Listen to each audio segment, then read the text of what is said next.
Gurave Gaurachandraya Radhikaya Tadalaya Krishnaya Krishna Bhaktaya Tad Bhaktaya Namo Namaha. Pranam to all of you. Good morning and happy Tirubhat Mahotsav of Sri Ramananda Rai. Sri Rai Ramananda Ki Jai.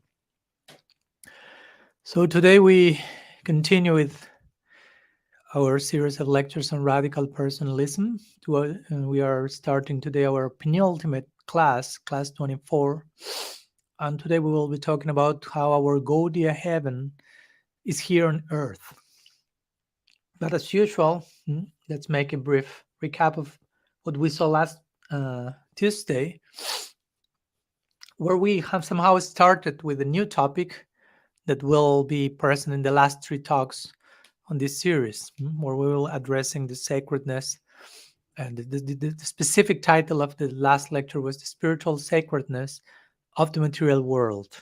And somehow that same idea will be extended to today's topic and the next one in the last class next Tuesday. So last class we talked about this, the spiritual sacredness of the material world, and starting with some classic misunderstandings in the Gaudiya world, in the Gaudiya community about matter. Not in Gaudiya Siddhanta, but how some people understand Gaudiya Siddhanta in this connection. And we re-clarified how transcendence has nothing to do with rejection of this world, of anything, actually, but embracing and integrating everything in its proper place. So our goal is not to leave samsara, to leave this world. Our goal is not mukti, moksha, but prem, which somehow doesn't care for mukti, doesn't care for leaving this world as soon as possible. We again describe some of this misunderstanding could be this mental split or dichotomy between material and spiritual. The both still thinking in terms of I have my spiritual life, I have my material life. And we are the ones who choose that to be so. Also, another misunderstanding will be to conceive Maya Shakti, which is generally connected with the material world, with matter.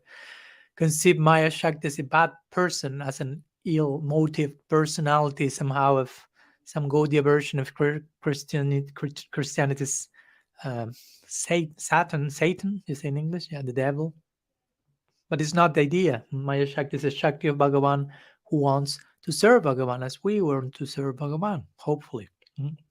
Another misunderstanding was to conceive the world as illusory in the sense that it doesn't exist, is unreal, and so on. And that took us to, in big part, to the present-day ecological crisis that we are going through, and to different forms of disembodied spirituality, through which we reject this body as something necessarily intrinsically bad, and so on. Also, another misunderstanding was to equate the term mundane with material, and mundane as something necessarily profane. And actually, the mundanity is more in our vision than in matter itself, so to say. Also, we talked last Tuesday on the Gaudiya approach after presenting some of the general misunderstanding. What's the actual Gaudiya Siddhanta, the actual Gaudiya approach in this connection to material energy? We sure, of course, there are in Shastra some quotes speaking about the world as miserable and so on, Dukhalayama, Sashvatam, and so on, but explain how Shastra uses that language to speak to the attached ones that need a certain type of language, certain type of treatment, so to say, an approach. But on another side, we find quotations that say like kind of Vishwam Purnam Sukhayate, for example, Prabodhananda Saraswati, the whole world, the whole universe is an abode of joy. And the other one is this world is full of the opposite of joy. So this we spent some time clarifying how Shastra uses different languages, addressing different audiences with different adhikar or eligibility. Because again, the world is one Shakti of Bhagavan, and all Shaktis are in the service of Shaktiman. So it's not against him, but it's actually, and we start to share some quotes about that, this whole world is a byproduct of God's own Ananda. We quoted Vedanta Sutra, Lokavatu Lila Kaivalyam, and the whole idea of Sristi-lila, this material divine play. The whole creation is just the overflowing of Bhagavan Sananda that takes the form of this world. That's what Vedanta Sutra and other sections shared as well. So in this way, the world can be seen not as an obstacle, not as something against us, but as a portal, as something that is facilitating our experience of transcendence here and there, here and today and now. And we also shared the example of the Arthavigraha in this connection, how we can see matter in such a way, we can approach matter in a proper way and find Bhagavan present there, find God through bronze, wood, marble, whatever. And there are many other quotes that we share. I won't go into the details. And also we share many quotes from other traditions as well, from other Vaishnava Sampradayas, from Christianity and so on, about how the world can reveal God and how even the world is, from the Abed perspective, non-different from him. He's in the world, panentheism and so on. And we concluded last class speaking about how there's no inherent profanity, therefore, and how everything is sacred, and how we are to develop such a vision. And that's our underlying epistemology as Gaudiyas. There are only sacred things, or there are desecrated things, but there are no profane things. Profanity is in our eye. Beauty lies in the eye of the beholder. The same happens with profanity. So they are only sacred or desecrated things, and we are desecrated them by the profanity in our eyes. So as sadhakas, we have to appreciate this. Of course, to see God in everything and see the matter as transcendental in the sense of revealing the divine, we need to have a very high vision, which corresponds with the vision of the highest devotees. We as sadhakas may not be there, but we concluded last class mentioning how we are to make the vision of the highest devotees our goal to attain. We should identify with that prospect. And through our present practice, we need to develop that particular vision so we can attain the one that pertains to the Siddha, to the perfected being. So a not so brief recap today. Sorry for that. And let's start or continue this same topic, overflowing somehow into today's topic. So let's make a brief introduction to today's title. Again, our Gaudiya heaven is here on earth. So this class again will be a continuation of the previous one. And we already have established, hopefully, somehow, how the world of matter is not something profane, but actually sacred and even worshipable for that matter. So now that same idea, this principle, will somehow extend, will overflow, and will take it one step further, not only by validating matter as something which is intrinsically revelatory of the divine, but also by reflecting today on, on our ultimate goal for us Gaudiya Vaishnavas, which is the attainment of what we call the spiritual world. So what's the spiritual world? And we will be speaking how spiritual world, in one sense, is not something somewhere else, as we generally conceive it, but something to be gradually attained and experienced right here on earth, or nowhere at all. So that's what we will be speaking today. So let's begin with one first section called "The Spiritual World is Not a Geographical Place." Let's unpack this notion for a minute, as you may already intuit, which is the direction we are pointing to. So as shocking as it may sound to some, the spiritual world is not about geographical transportation, at least in the way we used to conceive a three-dimensional movement going from here to there, reaching the spiritual world in that same way and so on.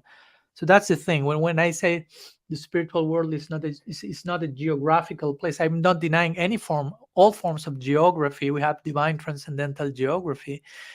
But my point is, that's not, the spiritual world is not a place that we can attain by moving physically. Okay, well, I'll take a spaceship and I will transcend physically, materially this world and reach the next universe, galaxy, and eventually reach Vaikuntha or something like that. The actual movement, again, is not physical, but the actual movement is always internal. And that's how we reach eventually the spiritual world. So in other words, the spiritual world is a state of consciousness. Srila Maharaj will repeatedly say, Vrindavan is a state of consciousness. So whenever we reach that state of consciousness, that corresponds with the spiritual world, we can say that we have arrived there. Mm? Try to think about that. It's not about taking a spaceship without being trained or prepared and having our consciousness somewhere else, but reaching on the consciousness level that consciousness that corresponds with the consciousness prevailing in the spiritual world. And when that happens, we can say we have entered, we have arrived, however you may like to say it, to the spiritual world. And again, all that reached in consciousness starts here and now, on earth, where we are now. So again, it's an important point to consider over and over again. So in other words, our goal is not to escape from this world. I will make it again. It's not mukti, it's not moksha, it's not living samsara, it's not escaping from this world and go to some other planet, so to say, but to attain a particular state of consciousness, a particular level of vision here and now. And when we do that, when we attain such vision, what will happen then? We will find that there's, in one sense, nowhere to go. No, it's not that I need to go somewhere else, because I reached the place through my development of consciousness. At least nowhere to go in the way we think, again, how we go to places. In other words, we should try to find Bhagavan more and more in the present moment, which is the only place he can be found. It's not so much about projecting him to another place, distant physical place, or to another time, distant time, basically future time, not present, another planet, not this one. No, we have to pay attention to how we are conceiving and directing our own practice in that connection. So we have to try to find Bhagavan more and more present in the present moment. He's only found in the present moment. He's not in the past or in the future. He's fully in the present. He's eternal. Try to understand this point. If God is eternal, he's not a future being. He's present now. The point is how much we are present to his presence in the here and now.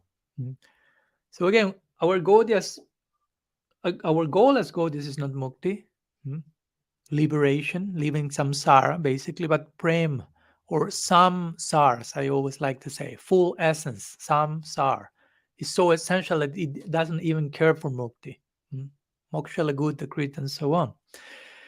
And this prem, that is our goal, our prayojan, the ultimate necessity, as we will see, this prem will play itself out on earth eternally. Apart from its Golok manifestation, there will be an eternal Gokul Lila on earth going on, sometimes called Bhoma Lila. So we will, as Gaudiyas, conceive a perpetual, ongoing Bhoma Lila in both Braj and Navadvip Lilas. So that's our Gaudiya notion of salvation. Quite a complex one, but a very charming one, which is not interested, again, in leaving the world, or to speak of rejecting the world. It's not an evacuation plan, you could say, for the afterlife. It's not a private salvation project. That's not the Gaudiya prayojan. Instead of an evacuation plan to heaven, so to say, somewhere else, our Gaudiya notion of salvation implies a transformation plan, we could say, in earth and for earth, and through earth, here and now. And the opposite of this, which is found in different traditions, is the emphasis, and also sometimes is found in our traditions, is an emphasis that sometimes we make on reward in this life as well as in heaven. Do this so you obtain this as a reward, rather than on the love and union with God and others here and now. That's the actual reward, the actual goal we want to attain, to develop love and relationships with Bhagavan and every other living entity. And that, again, begins here and now. But many times, many traditions speak of heaven, spiritual world, or enlightenment, and that's great. That's okay. I mean, there's nothing wrong with that. However, the mistake in some cases is that these traditions, or those who practice them, some of them, they push these ideas off into the next world. When they talk about heaven, they do not conceive you can experience heaven here, heaven on earth. Spiritual world, some distant time, some distant place, not here. Enlightenment, not now. So that's a subtle difference, but an important one that may affect how we approach and embrace our practice. As we already mentioned in our talks on both vulnerability and empowerment and individuation, if you may recall, our notion of heaven is known, our Gaudiya notion of heaven is also known as Nitya-lila, or a place or a divine play and place where everyone is fully divine but also fully human. That's the idea of human like. The like has to be with fully divine and fully human. Now, in Christian terms, we could say we are created in the image of God, so to say. Ultimately, He is fully divine and fully human, and we are created with that, created, quote unquote, not with the beginning, with that prospect in mind. Because again, He is fully human and fully divine. We have to integrate these two possibilities in Him, in us, as a prospect. So we are destined to be in this Nitya-lila. According to the Gaudiya perspective, that's the ultimate reach of the Atma, to be part of the Nitya-lila. And of course, someone could argue at this point, well, if our ultimate potential in bhakti corresponds with this fully divine, fully human stage scenario, but the soul, the Atma, is human by constitution ontologically, is consciousness human? Or do we have human consciousness, which is different to say consciousness is always human, which is not, of course. And it's not that the Atma is human. Or we could ask, are we conscious that we're human, but human is more of a physical, psychic designation, but actually the Atma in itself is devoid of humanity. It's not that the Atma is made of humanity. And of course, someone may posit this argument, and we may agree, not necessarily not. It's not that the Atma is human, or consciousness is human per se. But we Gaudiyas again will reply, that's true. Atma is not human, consciousness is not human by nature, but the Atma, consciousness, it's another way of speaking about the same, has the potential of being fully human in eternity. That's Nitya-lila again. That's our prospect. So again, if we want to attain this Nitya-lila, that's a fully human, fully divine place. So we have to gradually become fully human here and now again. And in the context of being a sadhak, in the context of spiritualizing our present existence. Unfortunately, sometimes we Gaudiya Vaishnavas, some of us, evade our present human homework, our present human reality with lots of heaven talk, so to say, instead of being fully humans in the here and now. So that shouldn't happen ideally, to talk too much about the place we are going to be, how everything is going to be there, what we will be doing there, but without doing as much as we can to start doing all those things here and now. If we don't start here and now, it won't happen there. We won't reach there because we have to gradually get there. And the beginning of that gradually starts here and now. So sometimes we also find in the Gaudiya community some excessive emphasis, I will say, on this idea of attaining the Lila. And what do I mean by excessive emphasis? I'm totally fine with emphasizing that as a goal.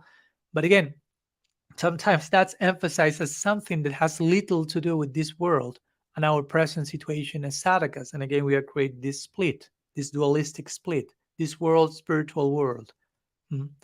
In other words, for some people, Gaudiya Vaishnavism, and for some Gaudiya Vaishnavas, has its eyes set on one goal, transcendence and lila, and the world and other humans here are to be left behind. And our humanity as well, probably. So again, this playing out of this split has made, I would say, numerous members of our community, many of them I know, to leave the practice altogether, unfortunately, or to remain officially as members, but unofficially as disconnected ones. So it's important to consider what can we do to bridge these two realities back together as much as we can without doing, of course, an unnecessary hodgepodge, but properly connected, connecting heaven and earth, so to say. So as we already said in the previous class, again, this world is not profane. This world is divine. The whole background of this world is the overflowing of God's Ananda, one form of his Lila, as we mentioned. So our own becoming more and more divine within it, it's a crucial testament to our love of God. If I love God, or if I want to love God, and I'm in this world, and this world is deeply connected to his love, then I will try to become more and more divine and more human myself here, as a testament of my desire to attain that love. Interestingly, heaven itself perpetually comes to earth, as we hinted before, and we'll explain that more in detail now. To make heaven perpetually comes to earth, to make this point very clear to each of us. Why? Because for us Gaudiya Vaishnavas, and maybe some of you never heard about this, but it is part of our Gaudiya Siddhanta, which is both Krishna and Mahaprabhu, again the same person, don't forget, they're executing their Leela, of course, perpetually in Golok Vrindavan, in Golok Navadvip, but also when their Leela on earth finishes, it starts immediately in another planet Earth. So they are continuously, eternally, so to say, executing their Leela on earth as well, apart from the dimension in Golok, non-stop. So this perpetual executing of earthly Leela is validating this point. We don't need to reject this world. In fact, if eventually we become servants, eternal servants of Bhagavan in Golok, we could say that we will be also accompanying him on earth for all of his different exploits as Krishna's Mahaprabhu in each of his Bhoma Leelas. We will be there as well. So if we will be with him at Golok eternally, and with him in his eternal ongoing pastimes on earth, in one sense we could say we will remain eternally on earth, apart from being in Golok. I mean, don't ask me how this happens. Don't try to make that unfit into your head. That's not possible. But that's what Revelation is sharing with us. So my main point here is our eternal prospect, in one sense, is to remain eternally on earth. That's how much Gaudiyas care little for moksha. And they're all about for prem. So as the infinite manifests the finite, we could also say that the finite manifests the infinite, in the sense that this world will show us God, not only as we spoke last class, but also, again, by hosting him eternally, as we were saying, by hosting his entourage, his Leela, perpetually, ongoing Bhoma Leela. In this way, we could say that heaven includes earth, but also that earth reveals heaven, because the whole spiritual world descends here and manifests continuously on earth. So in that sense, God is ultimate, but God is intimate, both at the same time. So yes, I mean, by saying this, please don't, hopefully you are not entering to some form of breakdown or something. Krishna is still fully transcendent. This is not making him less of what he is. But he's not transcendent probably as we first thought we first imagined he is transcendent this way. He's over there very far in a very far away cloud, as some of us may have conceived of God in our Christian bringing up or whatever. So God is out there, but eternally over here simultaneously. That's how it works. Transcendence and immanence as well. He's there, he's here, he's everywhere, in between and so on. As we celebrated recently in Narasimha Chaturdasi, and Prahlad Maharaj will say that he's everywhere. Hiranyakashipu will ask, is he in your pillar, in this pillar? And Prahlad will say, where is he not? So Bhagavan is everywhere, over there, over here. And the same applies to his abode, as we are explaining, a spiritual abode, which can therefore be only inhabited in terms of spiritual abode, or in terms of a certain type of consciousness, as we mentioned, a state of consciousness, to be more precise. When you reach that state of consciousness, you are there. Call it Golok, call it Gokul over here. Famous example in this connection that shows how you can access Vrindavan, wherever you may be, so to say, is that of Mahaprabhu when he was in the forest of Jarikanda.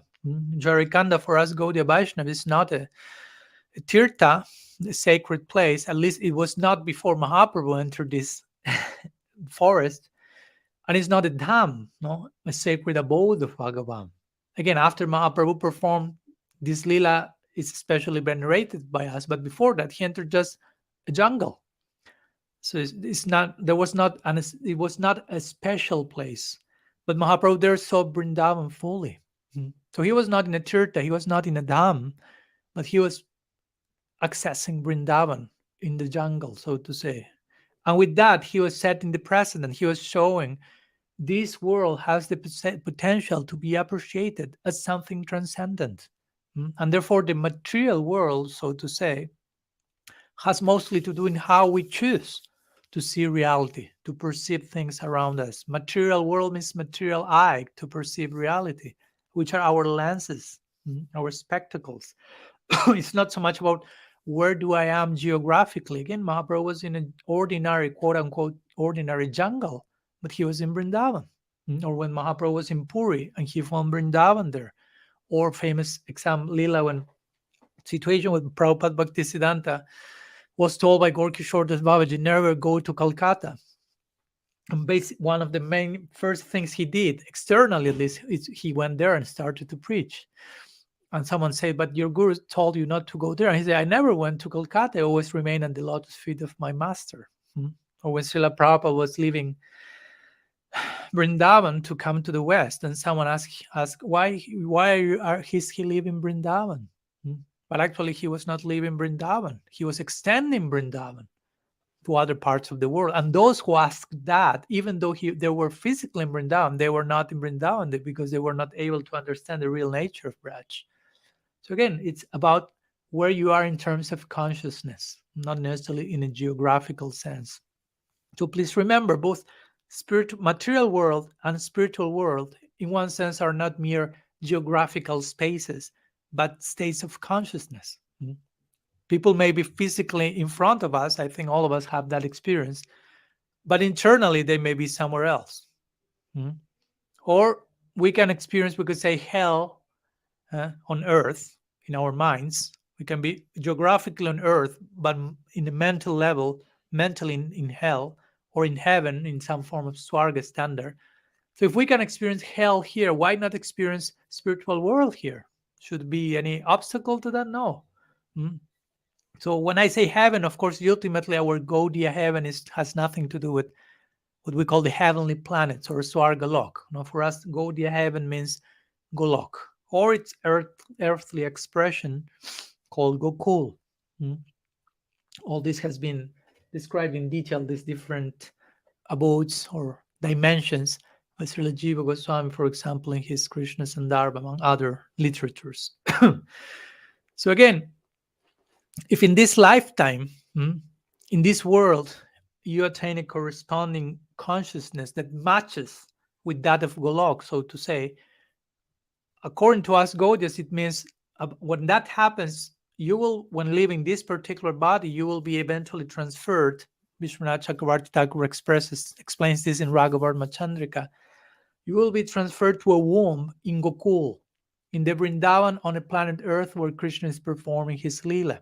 And from there, you will attain Golok Vrindavan. But as we explained, then you'll go back to Gokul simultaneously and eternally to all those planet Earth where Krishna will be performing his Lila on Earth while remaining in Golok. So in one sense, it all begins here. We are here practicing, trying to attain the spiritual world. But once you attain that, it goes back here. So it all begins here, and it all continues here as well. So there's no need, my point is, to reject the here, the material world, the planet Earth, and so on. In fact, to make the point that the spiritual world is a state of consciousness we have, or a place made of it, we could say, a place made of consciousness, of faith, as Srila Sri Maharaj will say, plans of faith. Bhagavan, he says to Narada in a famous verse, Naham tishtami vaikunte, tatra tishtami Narada, yoginam hridaye subha, madhvayanti tamam bhakta. He said, I'm not in Vaikuntha. He said, I'm not in the spiritual world, he's saying. And then he will say, I'm there where my devotees are worshiping me. Of course, people are worshiping him in Vaikuntha. But the verse wants to make a point. He's in Vaikuntha, of course, but the main emphasis is, I'm there wherever that may be, even earth, where my devotees are worshiping me. If that's Vaikuntha, okay, I'm there. But the main point is, I'm whatever that may be, planet Earth, Jarikanda, any country, any corner of this planet, even. It's all about consciousness. So as the external circumstances, another example, won't change your inner feelings, if you don't change internally, you may be in any particular situation, but internally you don't allow yourself to be affected by that. The same applies with the spiritual world, we could say. It's not that we go there without already being there, or on some level, we could say, at least being prepared to be there. It's not that I'm not prepared, I'm not training myself to enter that dimension, and then everything and suddenly I'm there and everything suddenly changes. It doesn't work like that. So that's the challenge that we have as sadhakas in the present moment.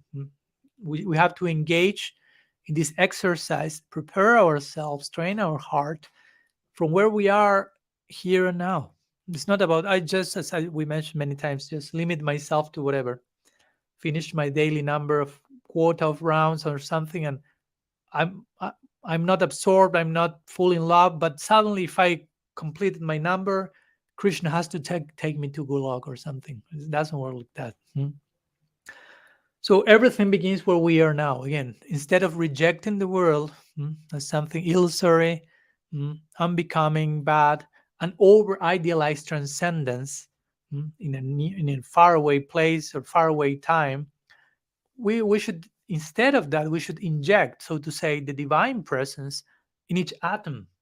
Or we could even better put, we should perceive that divine presence already injected in every atom from time without beginning. And we will realize, again, so much to do. Again, as we mentioned, Siddhartha Vishnu is inhabiting every atom. Scientists themselves are finding infinity in every atom. Why? Because every atom is an embassy of the Supreme, we could say. Every atom is oozing with the presence of the beloved. Infinity. The scientists, secular science is also perceiving that. We can even speak with the secular scientists in terms of infinity, not necessarily saying God. And I'm sure they will agree. Both of us will agree. Because infinity is in every atom. So be careful again with conceiving all this stuff as being farther from where it is. So in conclusion to this first section, the main point here was the spiritual world is not a geographical place as we are used to think of it. And the Gaudiya heaven, Golok, Gokul, the Gaudiya heaven is to be found unattained here on earth to begin with. And as we mentioned, eventually, one returns to that earth, eternal earth lila forever. So let's continue unfolding this notion in the next section by explaining the connection between the Nitya-lila, Golok, and the Sristi-lila, or the lila on earth, the Bhoma lila, Gokul, and how both converge here on earth somehow. So the next section will be called like that: Sristi-lila and Nitya-lila meeting on earth, where the lila descends over and over again. Sorry. So as we already explained in the previous class, Shastra describes the world as being created out of an overflowing of God's own joy. Lokavatu lila kaivalyam. That's a very unique idea, incredible. So this world is a byproduct of God's intoxicated state of inner celebration. Again, this is not mere poetry. That's a fact for us Gaudiyas. That's a very objective statement from the scriptures. Therefore, this material creation is not seen as something mundane or profane, but Sristi-lila, or the play of creation. It's lila, something divine, celebratory movement. So Bhagavan himself comes here repeatedly, perpetually, employing planet Earth as a dramatic stage, so to say, to perpetually perform his lila on Earth. We have to give time and space in our hearts and minds to contemplate these issues deeply and to wonder about the breadth and depth and potential of them. So that love that this world is an overflow of comes from God's loving interaction, so to say, with His devotees in the Nitya-lila. Of course, there's no beginning in time, but that's how the causal connection is made. This world is an overflowing of God's love, and God's love primarily expresses itself to begin with His devotees and eternal associates in the Nitya-lila. So, in other words, the overflowing of love from the Nitya-lila extends itself on earth in the form of the Sristi-lila, whose ultimate purpose of this play of creation is to extend and facilitate the loving interaction between Bhagavan and his devotees. And include all of us in that prospect, because as we mentioned, and to facilitate that to every jiva, because again, by extension and further overflowing and sprinkling, not only Krishna comes here with Sri Radha and all the Brajabhas to extend their loving interaction, but the overflowing of that overflowing includes us. We have that hope that will sprinkle us, because remember, for every jiva is in potential a devotee.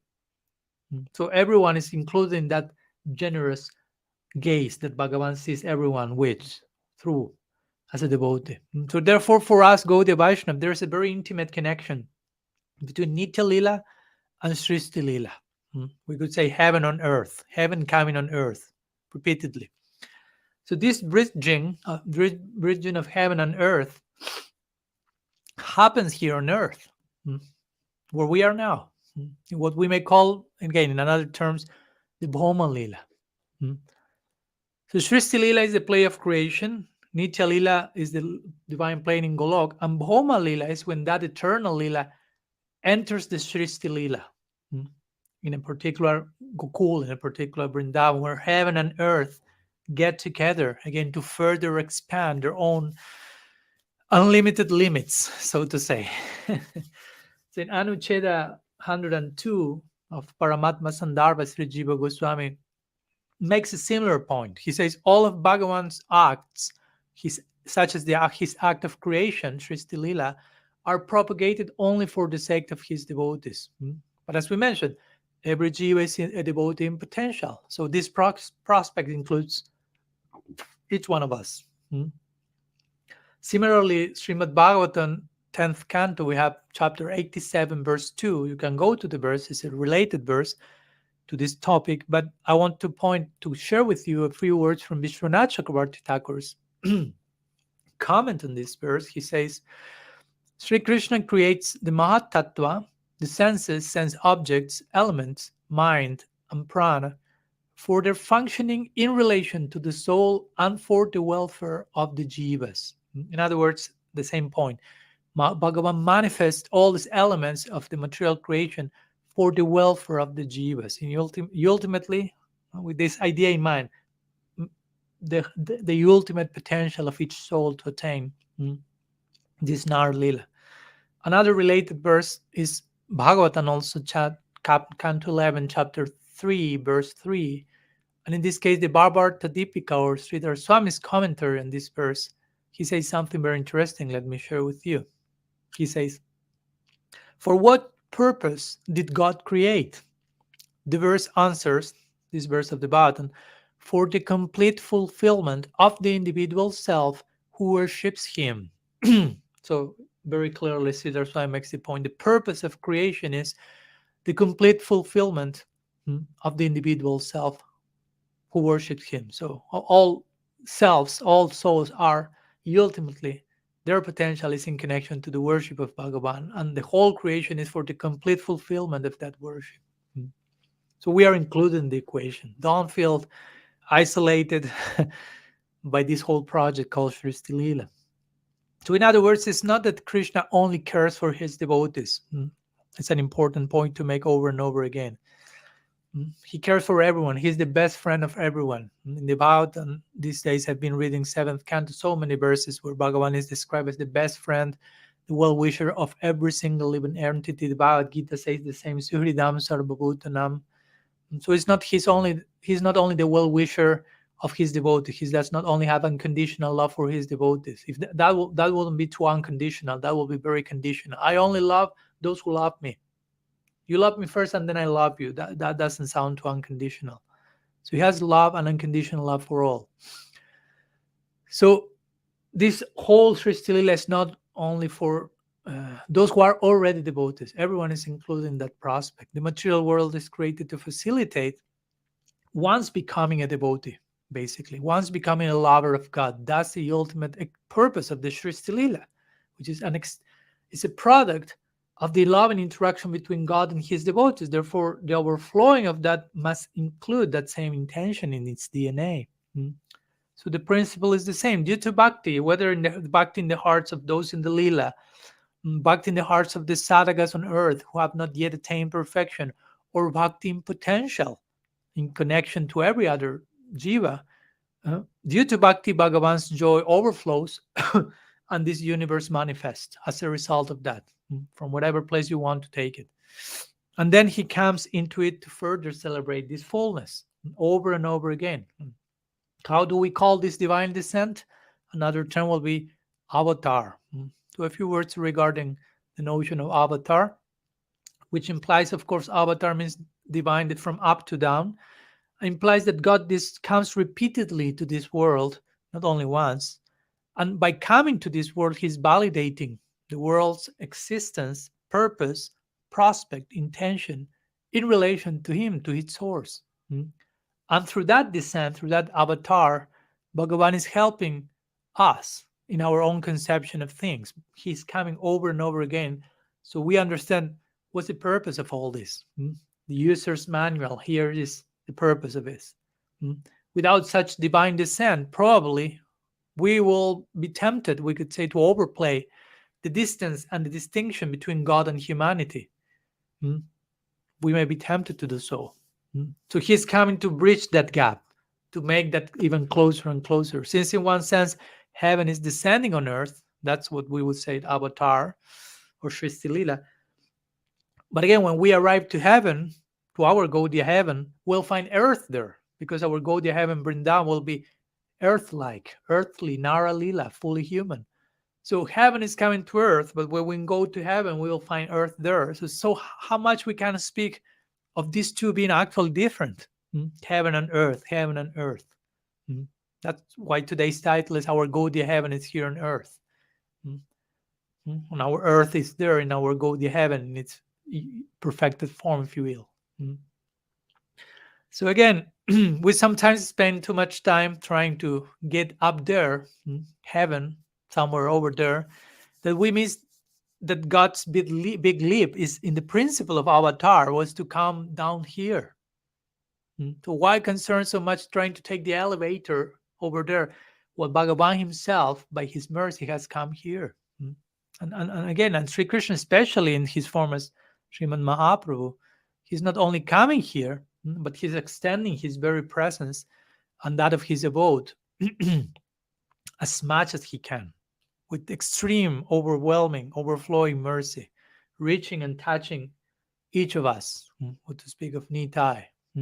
That's Navadvip in that case, an extension of Vrindavan, the most Audarya-like face of Braj, the most generous. Braj in its utmost generosity. So in relation to the principle of avatar, and in connection to Mahaprabhu in particular, which is an extreme divine descent, reaching as closer as he can, although we can make a distinction between the term avatar and incarnation, generally it's used incarnation, but sometimes it's not, because it's say, no, avatar means he comes here, but he's not touched by material flesh, so to say. Incarnation and incarnate, in flesh. But we could even say, if Bhagavan will desire to inhabit human flesh, what's the problem? He nonetheless will not be necessarily affected if he does so, or limited by it. Actually, if he does so, even if he's affected or limited in the concept of lila, that will be in such a way that it will be nourishing his lila on earth. He can do whatever he likes. So be careful, again, not to put limits on the unlimited. So in this sense only, I'm using the word incarnation to connect with avatar. And in this sense only, we could speak in terms of incarnationalism. in regards to Mahaprabhu. Mahaprabhu entering, if you will, flesh and experiencing, getting closer and closer to us, and nourishing his lila again. An instance that makes him still divine, but especially close to us. Again, closer and closer. For example, the idea that Mahaprabhu was in a body is a given. He was in a body, of course, a spiritual body, we will say. And we know examples like that, like his body is empathically, so to say, vicariously injured. For example, when Haridas Thakur was whipped in these 20-something markets, eventually it is shown that Mahaprabhu received the whips himself. His body was whipped. When we hear of Mahaprabhu eating, sleeping, sweating blood, we are hearing what we may call somatic content. And that can be taken at face value without compromising Mahaprabhu's ontological position. Follow my point? I mean, there's no problem if we even accept that. Again, he's fully divine, but he's fully human. So part of that fully human side may imply all the things. So therefore, highlighting the idea that God came near to us to bring us closer to him is crucial. Try to think about this. If not, we still project and maintain God far and far and far away. And many of us come with that prejudice and bias from our childhood or past experiences. So the idea that God came near to us to bring us with him is crucial for a theology in which our lives and our actual lived realities matter to God and constitute the starting point of our relationship with eternity. We have to start somewhere. Not only, again, with Krishna and Braj or Gauri Nadia, but especially, I don't know, someone like Nityananda Prabhu. Again, God. No, he's in the bars, in the brothels. He's getting as close as possible to our fallen condition. That's the God we worship. And we know God redeems not only the most, especially in the Gaur Lila, God is redeeming the most fallen, Patita Pavana.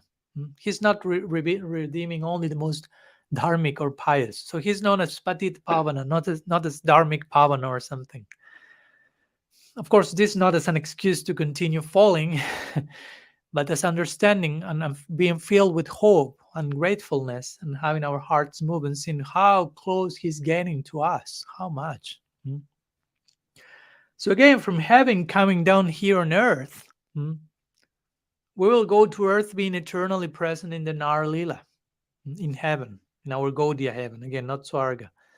And all of these are states of consciousness that have to be attained here to begin with. Sorry if I'm pounding this post too much, but we need to internalize these ideas. So be careful with having a dualistic take on them here and there. This is further confirmed, for example, in a famous verse from the Bhagavatam, Narayana, Parasarvi, and so on. 6th canto, chapter 17, verse 28, which describes how devotees who are solely engaged in bhakti to Bhagavan, they never fear any condition of life. For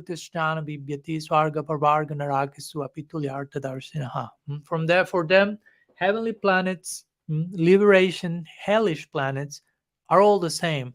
For such devotees are interested only in the service of the Lord. So they are not making all these distinctions in their mind. Here, there, bad, good, profane, sacred. They're so absorbed that they attain that state of consciousness. Similarly, Bhaktivinoda Thakur sings in Saranagati, the 11th section in his prayers, that as long as I can remain your servitor, oh my Lord, I do not care. I do not care whether I am born again in samsara as a worm, as an insect. However, I have no desire to be born as Brahma if that's averse to serving you. So he makes that point. If that's favorable for bhakti, anukul, seva, I have no problem with this world. There's no problem with this world even being an insect. Bhaktivinoda Thakur making very bold point. But it's all about our attitude while residing here. Again, it's not about going somewhere or at some other place, but the attitude while residing here, which is, again, anukul seva, to offer favorable, pleasing service to the object of our affection. And when someone reached that point, fully. That's called for us Jivan Mukta. Bhakti Rasamrita Sindhu 1 to 87 confirms this. One who engages in the divine service of the Lord with body, mind, and words is to be considered liberated in all conditions of material existence, although engaged in many so-called material activities. So even externally, that person is here, is not here, but is there internally. And you can see that by the way that person is conducting himself, herself in their life. So in this way, we have seen how the background to this world and material creation is God's own joy. Don't forget that one. And the natural overflowing and extension of it in the form of sharing that gift with all of us. And this sacred invitation is embedded in creation itself. It's in the DNA, in the bloodstream of creation, divine love. In other words, the intention of this Sristi-lila, the intention of the principle of divine descent or avatar that we mentioned in this particular section, is to ultimately allow every jiva, every soul to embrace that divine love which sets this universe in motion, so to say. So anyhow, some words in connection to this idea of Sristi-lila, heaven on earth, Sristi-lila, Nitya-lila meeting here on earth. So let's go to the next section. Bear with me a few more moments. I would like to share a few words that will be mostly based on Srila Siddhar Maharaj's book, Subjective Evolution of Consciousness, one of my favorites, incredible sections there. And in connection to what we have been talking about, this section is called The Infinite World of Lila is Everywhere. Again, the words of Srila Siddhar Maharaj will be, you have just to adjust your angle of vision. So one way, I will share many quotes from that section, from that book here in this section. So one way of Srila Siddhar Maharaj speaking how the spiritual world is right here, so to say, is a state of consciousness, is by him emphasizing how the infinite is present in the finite. So in that sense, there is no need to go somewhere else, so to say. So he will say, let me quote, all these quotes from Subjective Evolution of Consciousness. He says, everything is full of wonder. If we analyze the atom, we will be in wonder. Only we impose limitations. But when we analyze the atomic parts of wood or stone, we will be in wonder. The infinite is everywhere. Perfection is everywhere. The trouble is that with our limited thinking, we have produced a world of limits. So it's all about our angle of vision, adjusting our spectacles, developing, learning how to see. When we learn how to see, we will see everything right here. He will say in another case, when you have the proper conception, a proper vision, then you can read Krishna-lila everywhere. Again, it's all about having to begin proper conception in theory and eventually transform that conception in a vision. So again, it's all about the proper conception, the proper vision, or reaching a particular state of consciousness, as we have been talking about today. Another quote. When these illusory conceptions are fully removed, we will find that everywhere it is Krishna and Krishna only. But in order to attain that stage, all planes of limited conception must be crossed. From soul to super soul, the soul must enter deeper and deeper into reality. You will find everything there. There you will find that Radharani and Krishna in Vrindavan are not false. It is neither poetry nor imagination. So again, all this is emphasizing how reaching the spiritual world is not so much about a physical, geographical movement, but it's a movement in terms of inner perception, removing illusory conceptions, removing certain patterns of thinking that create the world of limits. And then Sristi-lila says, when one attains such a vision, and that of course corresponds with the highest type of devotees, but as we mentioned, we are to be identified with that prospect and with that vision as our goal to attain. So when one attains such vision, Sristi-lila says, everywhere we will find the kingdom of God, Krishna's kingdom, Mahaprabhu's kingdom exists. We have only lost the proper angle of vision by which to see it. So again, spiritual world is right here if you have the eyes to see it. Mahaprabhu's kingdom, the world of Lila. It's just about adjusting the angle of vision, which is of course much more challenging to engage that here and now, that you just daydream and think, oh, someday I will be taken there. I don't know how, why. So we should be realistic, honest.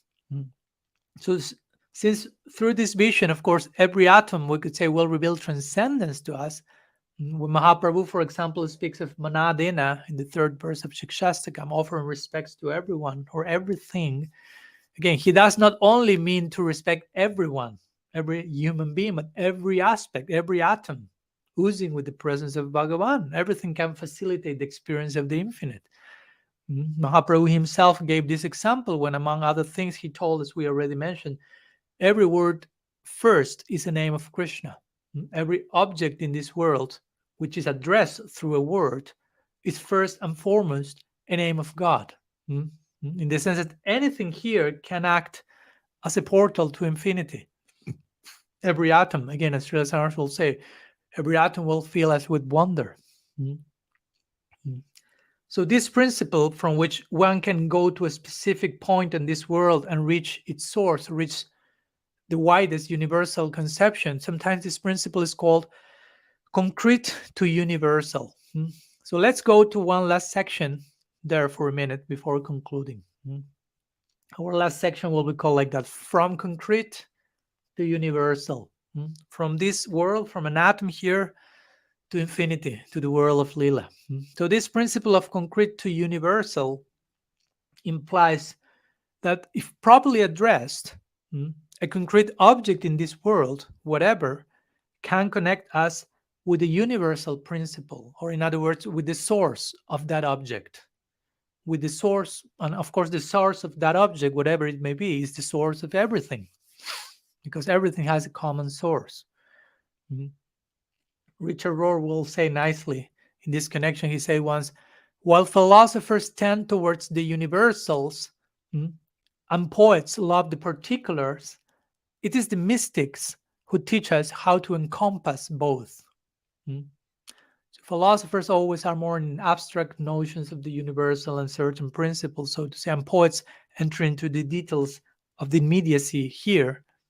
The mystic will integrate both, universal and particular. This is what we are expected to do as Gaudiyas, not to excessively focus on one at the cost of the other, not to lose sight of the universal because of the particular, not to lose sight of the particular because of the universal, but create a proper bridging and integration. In other words, as we already mentioned, the concrete atoms of this world can show or can and should converge in the Lila of Radha and Krishna. Srila said, if you adjust your angle, you will find the world of Lila everywhere. If you have the eyes to see. Again, Prahlad saw a concrete pillar made of material atoms, stone, but he saw his Istadev there. Hiranyakashipu was not seeing that, but Prahlad was seeing that. So that atom, that concrete, was revealing the universal principle. So to put it more bluntly, we could say the whole cosmos is not to be seen as a mere meaningless explosion, insensitive Big Bang, but as a love story. That's the unfolding of this whole galaxy. It's a love story, a constant, ongoing, abhisar, love journey, love story. It's not just boom, and that's it, meaningless. It's a very deep, comprehensive, significant love story. So in fact, if we properly approach the concrete, again, this world, it will reveal the world of spirit to such a degree, we could say, that we will doubt to continue calling it the material world. Matter will reveal spirit to such a point that we will doubt to continue calling that matter. In this connection, let me quote something else from Srila Siddhar Maharaj, because once Srilasti Maharaj was asked, students say, well, we learned that matter is dead and the living entities manipulate it, like matter is inert, so to say. But when we develop a higher realization, will we see that matter is also living? That was the question presented. So you may imagine what Srila Maharaj replied to this, but I will read it for you. So he says, yes. Now he confirms this idea. When you attain a higher vision, matter is also living, and that is known as Shantarasa. In a higher stage of realization, we can detect consciousness everywhere, within glass, stone, earth, wood, in all the innumerable shapes and colors in which matter may appear. We are always in the midst of consciousness. Consciousness is all pervading, but is situated in different gradations of conception. The gradation of conception may differ, but it is all consciousness, all eternal. So again, it may be difficult for us here now to fully understand what this mean, because this is not something to be understood by our brain, but to be fully experienced. And we are receiving some guidelines to get to that experience. Because again, personalities like Srila Siddhar Maharaj, who are Tattvadarshins or seers of the truth, are showing us the way. This is how you will look reality ultimately. Go in that direction. Confirm your search in this way. So some of these ideas may not only be difficult, maybe even new for some of us to hear, or again, maybe difficult to accommodate, maybe because we were embracing some different, slightly different, or widely different paradigm from before. But again, it's there in the words of the Shastra and the Sadhus. I'm trying to hopefully substantiate my words with different quotation from Revelation. So if that's presented in Shastra and Sadhu, then we should be willing to reconsider whatever we have idealized or over idealized, and instead embrace whatever is ideal. Idealized versus ideal, so to say, depending each one's stage, of course. But in other words, we should be willing to leave our conceptual comfort zone and change our angle of vision to continue growing, as Srila Siddhar Maharaj always invites us to do. Remember, our comfort zone means our own agenda, our own idea about almost everything. Where we remain there and we are fixing, okay, this is like this, is like this, don't change the script, please.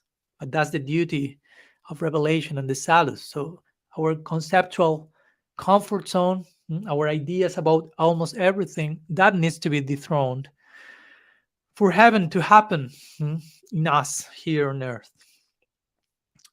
So anyhow, some thoughts about this idea. And let's go to a conclusion section, wrapping up with a few more thoughts before concluding today's lecture, with your permission. So in connection to seeing how to see this world, even to the point of see this world as favorable, and also in connection to Lila, let's go back for a minute to the last class and some points in connection to the present class, and mention how we could say that there are three different, in general, I mean, I'm summarizing here, but we could say that there are often three main possible worldviews in relation to how we see the world. One may think the world is against us, the universe is against us. Lots of people think like that. Some other people will think the universe is indifferent to us, and some others will think the universe is for us, supporting us in our favor, so to say. Of course, if someone stays in an indifferent universe for long, or with that vision, that people usually move then to the second world, to the other worldview, with reality is perceived as hostile or judgmental, or the universe is against me. But not, and in that case, not only is God not involved, indifferent, but God has to be appeased, because if not, he will get angry. Oh, that's against me. So for such people, for those who hold that vision, not us, hopefully, God is somehow actively against humanity. He's watching us, he's judging us, he's critiquing us, and certainly not on our side. There's lots of this, even among theistic people, believers. So many of us claim we don't believe that, We go this and say, no, that's not my stance. But sometimes it's clear that we do from the fearful way we sometimes live. Mm? You follow my point? You may not say that, you may not even think about it consciously, but you may conduct yourself in such a way that you're giving that idea. You are playing out your actual beliefs by living in a fearful way. Of course, those first two alternatives are not how we are invited to see the world nor God. As hostile, as indifferent. But in the third worldview, the universe is not against us, but nor is sitting out there, so to say, indifferent. But somehow the world and God, again, He's on our side. In other words, what does it mean? That grace, mercy is everywhere, as we have been trying to share these days, these classes. And it's good to be here. Again, it's not something bad that we need to reject and leave as soon as possible. So that's our ideal conclusion as Gaudiya Vaishnavas. Not only the world is not bad, but it's so good and it's so much in our favor that God Himself comes here over and over again executing His Lila, remains here eternally on earth executing His Lila, and invites us to join Him in the here and now and forever on earth in His Lila on earth. So again, our Gaudiya heaven is here on earth in one sense. I'm not canceling the possibility of Golok, but I'm just extending that dimension to this other nuanced conception. And I personally feel that this idea is totally necessary for us Gaudiyas, and not only for us Gaudiyas, for everyone, to understand the world is favorable. It's not against me, it's in favor of me. Because we need a worldview, and again, all of us, not Gaudiya community, we need all of us a worldview that can help us to cultivate meaning in the present moment and remain faithful to the here and now. No need to escape from that. Don't need to see that as a threat and project something nice will happen after. Because again, we need to cultivate meaning in the here and now. Here is where the spiritual world begins. In the here and now. It's nothing we have to believe in for later, so to say. Something that will happen eventually when I get there. It begins here. And as we mentioned, it continues here forever. So as you may have perceived, I'm approaching this theme of radical personalism, the broader theme of this series. We have approached it in 100 ways, speaking about vulnerability, individuation, divine ignorance, Guru Tattva, contempt and prayer, and so many other topics we have shared. And why so many approaches to the same topic, radical personalism? Because most of us, including me first, have also 100 levels of resistance and denial and avoidance and bias. So for some reason, in our complicated world or worldview, it's very hard to teach simple things. In one sense, we could say this is simple, but we are not simple.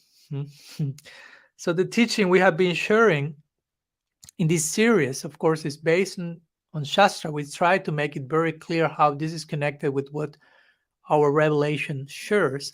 But it's not only based on Shastra, but also in common sense, which in general is uncommon. We could call it uncommon common sense. But this is part of our project, to reclaim our common sense as Gaudiyas, to reclaim our Gaudiya common sense in one way or another. And again, a good way to begin such a project is now, here on earth, where everything we need will be eventually revealed, or relieved, why not? So while finding heaven on earth has mainly to do with a state of consciousness, as I've tried to share, such a vision, such a state of consciousness, again, corresponds with that of the highest devotees. We already make that point as well. And while we may not be there, while we may not be yet Anuttama Bhagavat, we have to somehow start to relate to that vision in one way or another as a sadhakas, wherever we may be in our present stage. We need to start to participate in heaven here. We need to start to participate in Lila here and now, in some way or another. Again, not to create some cheap imitation of I'm already in Lila or something, But in one way or another, we need to start to relate to that reality. We need to make the realm of Lila relevant and relatable to us in our present condition. So from there, we can progress to deeper and deeper levels of participation in it. And that will be the topic of our next class, which will be the last class of our series on this radical personalism, class number 25. But we'll finish here today. And a brief homework for those who would like to engage in it. Try to reflect on possible misunderstandings about this topic that we have shared today regarding our GAUDIYA heaven is here on earth. Possible misunderstanding that may be happening in you, in your local nearby community, in case there is a local community there.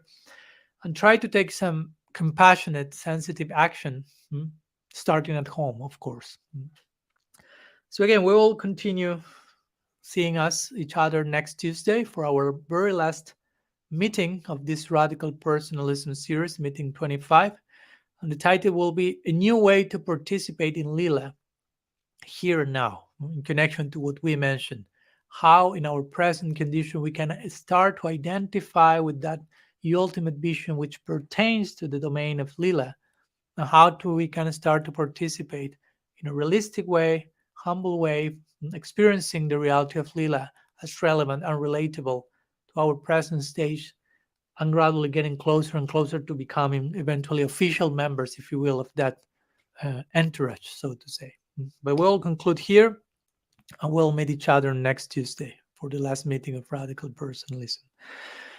Shri Gaudiya Sampradaya ki jai, Sriman Mahaprabhu ki jai, Shri Harinam Sankirtan ki jai, Tirubab Mahotsati Sri Ramananda Rai ki jai, Gaur Bhakta Vrind ki jai, Gaur Premanand Hari Hari Bol.